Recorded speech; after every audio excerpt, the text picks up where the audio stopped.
The sad truth about Ben Simmons and the Brooklyn Nets is that if they come up anything short of a championship, the blame's going to get put on Ben Simmons. Despite him being a good defender, despite him being a good playmaker, the blame's going to get put on him.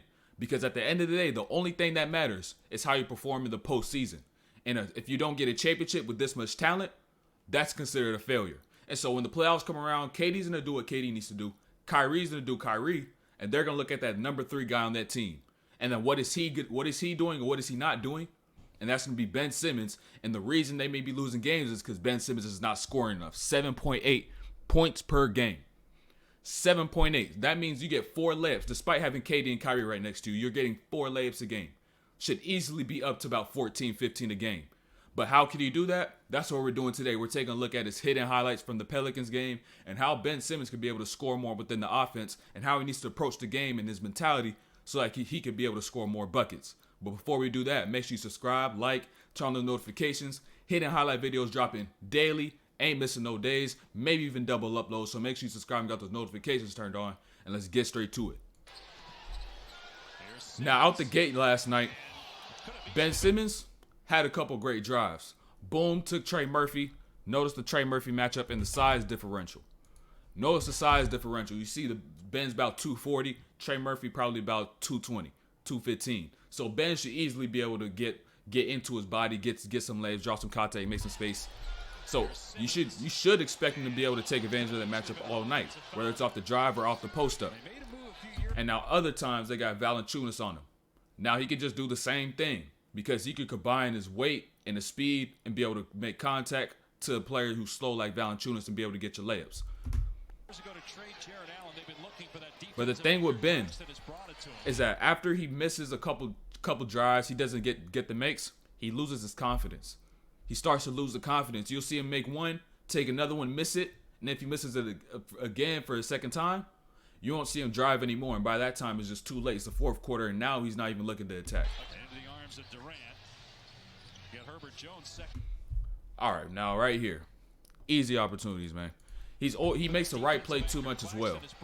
He makes the right play way too much. Sometimes you just need to look at who he has in front of him. At his size, 6'10", 240, that speed, that quickness, you got CJ right here. And you got a gap right here as well. And so you could still even go straight at McCollum, get to the rim and get a layup. Because McCollum, at the end of the day, if you're coming at him downhill full speed, there's not much that CJ McCollum would be able to do in this situation. And so you'll see a lot of times Ben see this and he sees help defenders, but all because you see some help defenders doesn't mean all the gaps are closed up, so you can't attack. And you'll see this another time in this play. Gets CJ on the post up. Now, mind you, look how far he starts out. Look how far he starts out, 3-point line. Look how deep he gets. He makes the right play too much, because look at this. We all know that every time you see Ben go do his layups, right, you always see him go to his right hand. Valanciunas comes over to where he'll on the left side of the rim. But what Ben should do in this situation, spin back right, get to your right hand. Because going over you would have to go over CJ if you get to your right hand instead of going over Valanciunas. And so that's where Ben needs to become a more skilled finisher. Getting in the gym and actually be able to learn how to use your footwork, be able to get to your hands, get to your spots, be able to get to where you want to get to so you can score. And you see him a lot of times just have straight line drives to the rim. He just drives in a straight line as hard as he can, maybe a push cross or whatnot, but you don't see him taking veer steps. You don't see him drawing contact. And that's another reason why he doesn't draw the contact is because he's scared to get to the free throw line. So this whole thing is kind of connected to essentially him not being able to shoot and not being able to shoot free throws. And on top of that, he's shooting free throws with his left hand, and I believe he's a right-handed player. Looking at the way he finishes. Like I said to you before, man. He sees help defenders. He just decides to make the right play. Now you have to almost be selfish in these situations. Gap right here.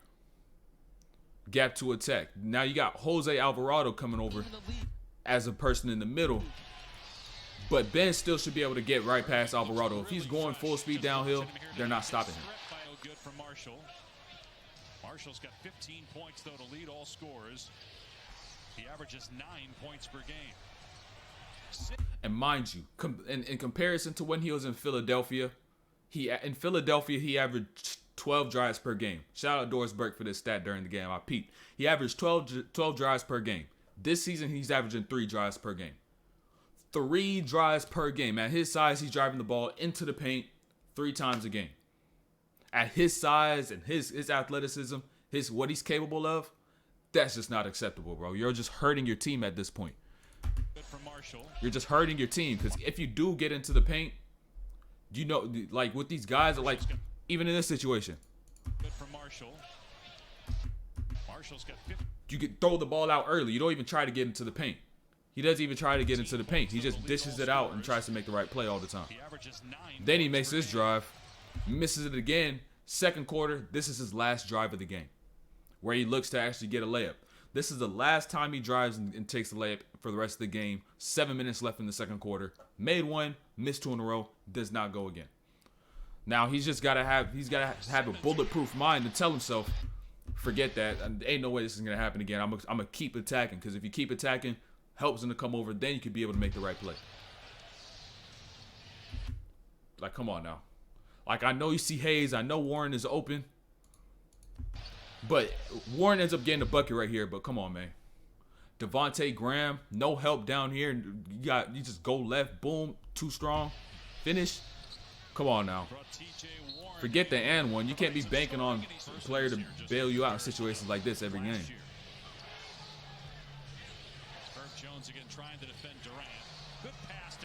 Now, what Ben is great at, I'm not going to tell you about the stuff that Ben is not good doing. Let's talk about the stuff Ben is great doing, because on this play, he makes a very high-level read, because he's making this read early. So now he's knowing that on this roll, Ben notices that on this roll, he's got the tag coming.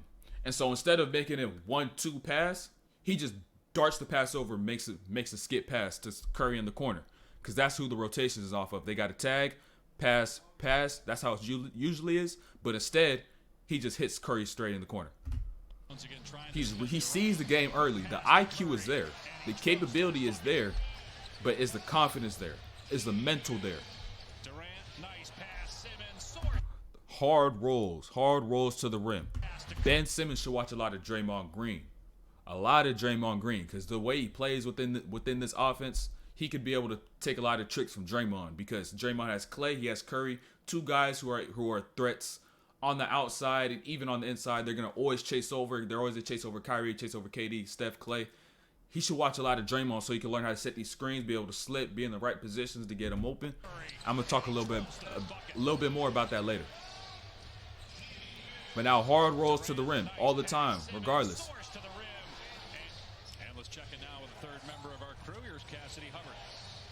Dime by Ben, but that finish right there by Kyrie is tough. There's a couple things I just threw inside this game that's just tough that I can't just let go unnoticed. Kyrie hesitates. The ball is in both hands at this point. On the way down, Kyrie decides to say, let me go to my left hand, because Valanciunas is coming over to my right hand. If I go up with the right, he's going to block it. So he switches to the left. He's not thinking this, though.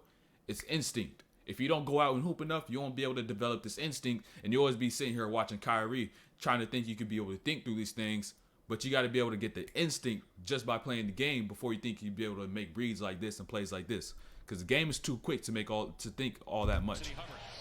Yeah, guys, I had an opportunity to speak with unheard of in Mike Budenholzer's. That is one hell of a pass. That is one hell of a pass, and I promise you, if you didn't watch this game, you didn't even see this pass probably, because Kyrie didn't hit the layup. But like, look at that pass, bro. Like, fam, catches the ball one-handed, other arm is being touched by Najee Marshall. Catches it, just launches it on time, on target, on point. Like, come on, man. His passing is high level. It's very high level. So people don't want to talk about what he does good. They always want to talk about what he does bad. But I'm gonna give him his credit. Great defender, great passer. No doubt about it. Was attacking the basket early on, but we haven't seen it. Catch and shoot Durant. Another thing I want to say, right quick. Let's go back on this.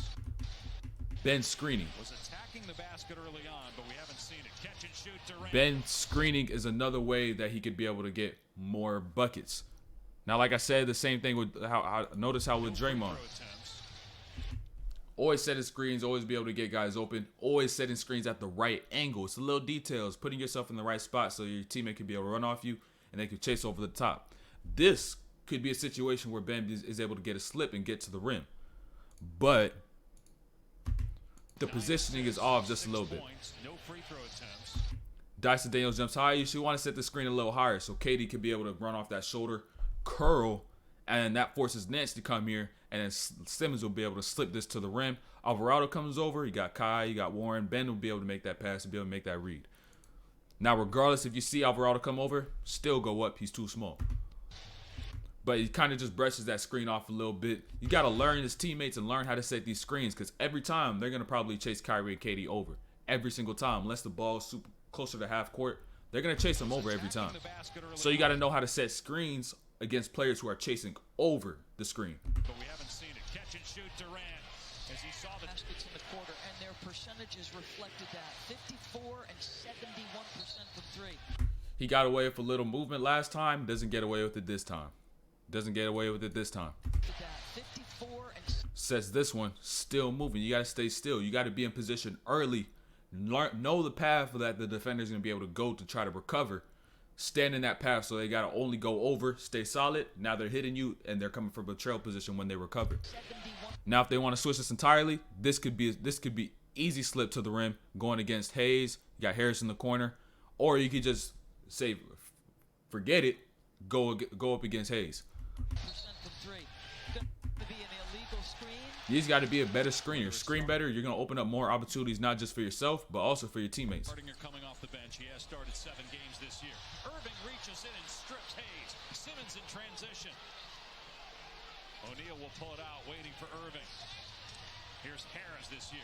Irving Now on this play, Ben gives the ball up a little early. reaches in and strips Hayes. And like I said before, there's times where he just wants to get the ball out of his hands, get the ball to his teammates. But you're not even passing the ball to your teammate while he's in a position to actually be a threat. Irving reaches He's in still and throwing the ball to strips Hayes. O'Neal, who has not yet got to where he's trying to get to, which is the corner or to the rim. So he throws the ball this far out. O'Neal's trying to go to the corner. He throws the ball to the rim, throws it early. Where O'Neal's not a threat, and it kind of just throws away that transition play. Whereas if he kept the ball, if Ben kept this ball, 7 games this year. Irving reaches in and strips. kept going attacking Graham, now O'Neal's able to say, okay, let me run corner or let me just run to the rim and cut. Because now this is a 2-on-1. Alvarado's all the way back here. So this is a 2-on-1 against Graham if he keeps the ball in hand and continues to push the ball nearly at full pace. Simmons in transition. O'Neal will pull it out, waiting for Irving. Here's Harris. It's those little situations like that. He gives the ball up a little too early. Give it up. McCollum penetrates. Fires to the corner. Here's Nance from deep. Oh boy. Whoa. Hey, Claxton. hey, one thing. Notice this though. If you shoot corner shots against certain teams, man, that bench is gonna be talking. They're gonna be saying all this junk. Now you gotta make the shot if you want them to be quiet. If you miss, I don't care how you miss. If you miss, they gonna still come back at you talking. But Nance misses the shot like these. Give it up. McCollum penetrates. Notice Morris. Notice Morris. Fires to the corner. Here's Nance. Whoa. People the bench reaction. Seth Curry. And now he stand up and start talking. Rebound. Boy, that hurt I know that hurt Nance's heart for a little bit. I don't know if he's gonna shoot another corner three near the bench ever again. Alvarado's hung in there. Held his own against him. They leave him. And like I said with Ben screens, he could get people open. Now, not every time he's gonna set a bad screen. Against Alvarado. There's gonna be a lot of times where Ben sets a good screen or throws somebody on target, so he's not the one to get the shot, but he's getting somebody else a shot because he's setting a good screen. Now I need to see this out of him more often because you set a good screen. Ben's defender may overreact if this is not Valanciunas. They overreact. Murphy's on this top side. Boom, Ben is able to get a slip. Situations like that, maybe against different teams, if it's not Valanciunas, you would be able to get a bucket yourself just because you set a good screen. Held his own against him. They leave O'Neal in the corner, but he can't pay it off. Offensive rebound. I end up getting this 3 by KD from the top. I don't think he has a dribble. I'm not sure his teammates realize that. Opportunity to slip. Slipping opportunity. Now the spacing is off a little bit. Timing is off a little bit. Claxton's over here. Valanciunas be able to make a play on that. Ball's thrown late. Murphy goes late. So it's kind of hard to be able to make this read. But in general, it's the same thing I was saying before. You set a good screen. Your defender overreacts. Boom, you get a slip. Defender's on your top side. You're going downhill. You can get a bucket or you'll be able to get a dime. Here's Irving, shot clock at 4. Set a good screen. You're going to make the defense overreact. You'll be able to get a bucket yourself or for your teammate. Great hands by Ben. Simmons not even looking to push tempo, just gives it up. And now O'Neal got the... Now you may be like, why would Ben do that? He's scared to have the ball in his hands. He might be scared just a little bit, but understand this first. Understand this first. On the 3, first half. McCollum drives, goes to the left hand. Valanciunas tries to put it back. No. Understand this right here. If Ben decides to go and attack right here, go full speed, attack the rim, he only sees maybe 2. He sees 1 for sure, maybe these 2 defenders on the side. So now, since the rest of the defense is be able to come back and be able to recover, he doesn't know where they're going to recover to. So say he gets in the paint and isn't able to get a finish, he's going to kick the ball out to somebody who still has somebody getting back on defense, and they're going to be able to pick that pass off. Because he can't see all the defense that's in front of him. If he decides to push the ball, isn't able to get a look. And Herb Jones right here, I don't know if you want to just attack Herb Jones straight on. Herb Jones is a great defender, very disciplined, great playing against the ball, on ball, off ball, playing positions, all that stuff. But he gives the ball back to Kyrie. Kyrie is now in position to see everybody, make all the reads, and now he pitches it up to Royce O'Neal. Gets the 3. Now, maybe it was Ben scared to go attack and have the ball in his hand. Maybe he gets fouled. Yeah. But at the end of the day, there may be a reason behind that. You can't draw that too early. And now by Ben not being a threat offensively, he's not closing game outs at times. He's not closing game outs. He's not able to stay on the court the whole time. Offensive possessions or dead balls going to offensive possessions, they take Ben out the game. Put in TJ Warren. Because Ben is not a threat offensively, it's going to mess up KD and Kyrie, mess up the spacing they need to go isolation, pick and roll, whatever it is. So now that since Ben is off the court offensively, they also take it, even though they gain something offensively, they take a hit defensively. Because now they're not able to play defense. There's not always going to be a dead ball to sub somebody in.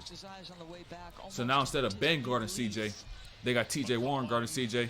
CJ gets a foul. Now if Ben is able to become more aggressive, gain that confidence, start shooting with his right hand from the free throw line. Because if he shoots with his right hand from the free throw line, I think he'd be able to hit 70% and not be scared to attack and draw contact all the time. So if he starts doing those little things, Ben could be able to up himself offensively, be able to finish games out, take the pressure off of KD and Kyrie, and he could be able to help the Brooklyn Nets make a serious run in the playoffs and get rid of all that slander people always want to talk about. So that's the end of this video, how Ben Simmons could be able to score more overall, setting better screens, not giving the ball up so early, attacking, having that confidence, not being scared to get to the free throw line, switching the hand you shoot with. I'll keep saying this until I see Ben shoot with his right hand. I don't think he's left-handed. I think somebody told him he was left-handed, but he's not. He's hooking shots, floating shots with his right hand. Shoot with your right hand. Shoot with your right hand. I genuinely believe he's right-handed. So unless he does that, I don't think he'll forever be scared to go to the free throw line. So end this video. Make sure you subscribe, like, turn on notifications. Hidden highlight videos drop in daily. Podcast reactions, YouTube basketball reactions, all that stuff drop in as well. And make sure you follow my Twitch at Pat Diawar. Live stream coming soon. And we out of here.